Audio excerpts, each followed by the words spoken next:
It was 2 a.m. when Jack Carson's old flip phone rattled against the wooden nightstand, jolting him awake.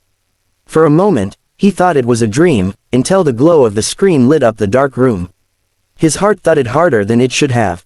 Ever since becoming a single father, every late-night call carried the weight of possible disaster. He thought of his daughter asleep down the hall, her soft breathing steady, unaware of the storm that always lived at the back of his mind. "Hello," he answered, his voice rough, edged with sleep. The line crackled faintly before a woman's voice came through, fragile and trembling. Please help me.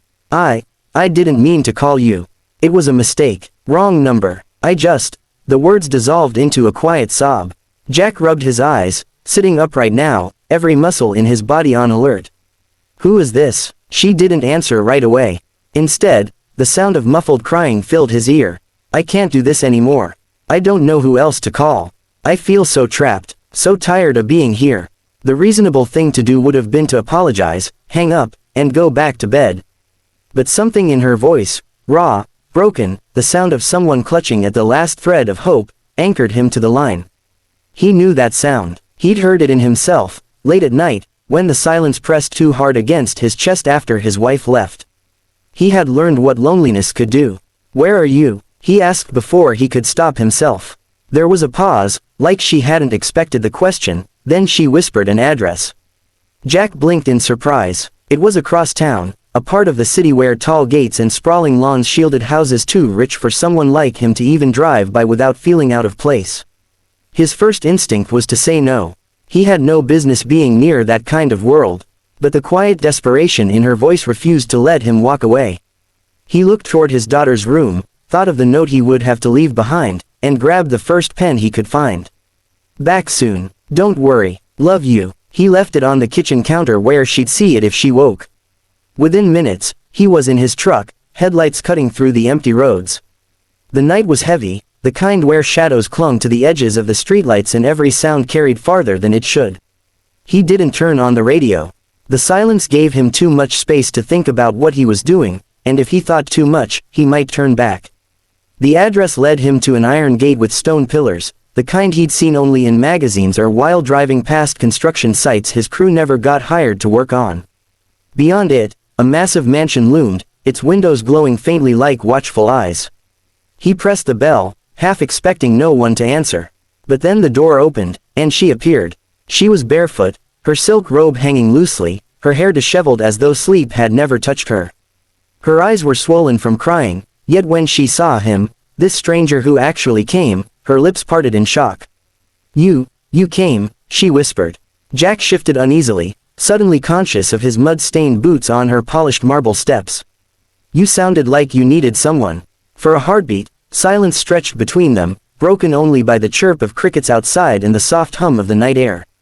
She looked at him like she wasn't sure if he was real or just some kind of dream her exhaustion had conjured. Then, slowly, she stepped aside.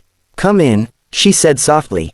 The house swallowed him as he entered, its ceilings towering, its chandeliers glittering like frozen rain.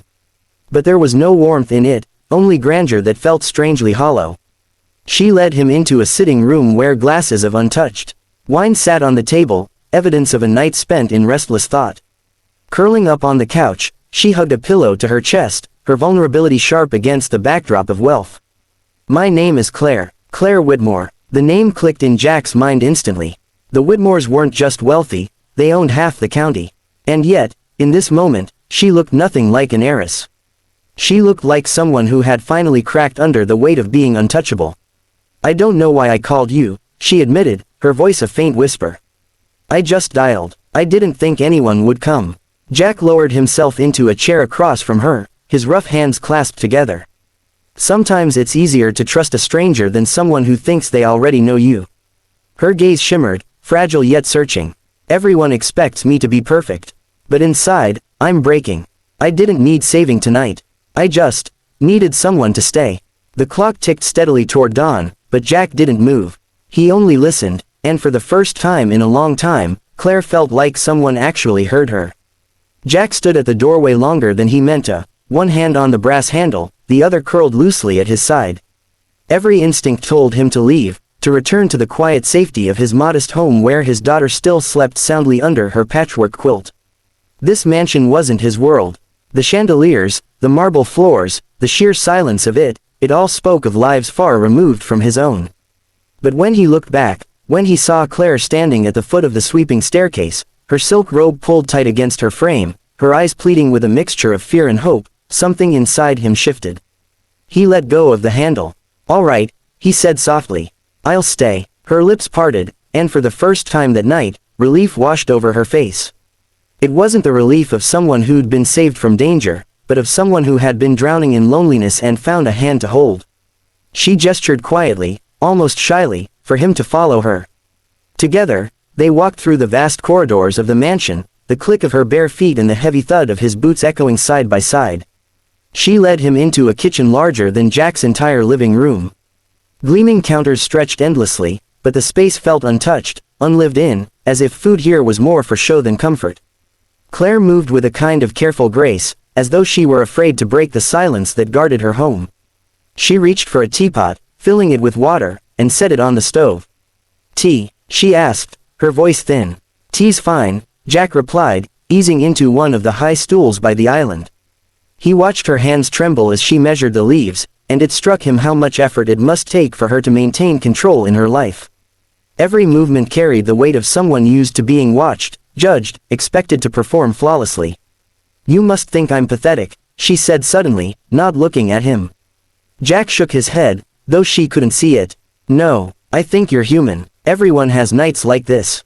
She finally turned, her expression searching. "You talk like you know." "I do," he admitted. 3 years ago, my wife left. No warning, no fight big enough to explain it, she just walked out. Left me with a little girl who thought pancakes and bedtime stories could fix anything. Some days I feel like I'm enough for her. Some days, not even close. Claire placed the steaming mugs on the counter, sliding one toward him. Her hand lingered near his, and for a fleeting second their fingers almost touched. She drew back quickly, wrapping her own hands around her cup. "And yet you came here tonight." Jack blew gently at the tea, before sipping, "because I know what it feels like to need someone to show up. Even if it doesn't make sense. Even if you don't know why." They sat across from each other as the hours bled quietly into dawn. Claire's stories spilled out in fragments, about her father's unrelenting control, about being paraded at parties like a jewel to be admired, about how every person around her seemed to want something from her name, her fortune, her influence. Never her, not Claire, the woman beneath all of it. Jack listened without judgment, his steady presence giving her the courage to speak truths she had never voiced aloud. With each confession, her shoulders lowered, the tension draining bit by bit, like she was finally allowing herself to be seen. By the time the first blush of sunrise crept through the tall kitchen windows, painting the counters in gold, Claire looked at him differently. Her eyes no longer carried only sorrow. There was something else there, something tender, almost daring. "Jack," she whispered, her voice unsteady. "Can I tell you something that probably sounds crazy?" He nodded slowly. "I don't want you to leave." She swallowed hard, her gaze fixed on his. "Last night was the first time in years I didn't feel like I was suffocating. And when you talked about your daughter, I realized, that's what I've been missing. Not money, not parties, just someone who's real, someone who stays." Jack's chest tightened. He wanted to be cautious, to remind her that they'd only just met, that she didn't know the rough edges of his life, the long days of labor, the weight of being a father who was always one step from breaking. But the way she looked at him, with raw honesty and need, made all his arguments falter. "Claire," he said carefully, "you barely know me." "I know enough," she said, her eyes shimmering. "Enough to feel something I haven't felt in a long time." Silence filled the space, the kind that wasn't uncomfortable but charged, heavy with possibility. Jack thought of his daughter again, of her sleepy smile when he made pancakes, of the note he had left on the counter. He thought of how hard it had been to carry the weight alone, and how maybe, just maybe, life had sent him here tonight for a reason. Finally, he reached across the counter, his calloused hand covering hers. Her skin was warm, soft, trembling beneath his touch. "I can't promise you perfection," he said quietly. "But I can promise I'll be real. And I'll stay, if that's truly what you want."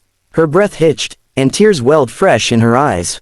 But she smiled through them, clutching his hand like she was anchoring herself to him. "That's all I've ever wanted."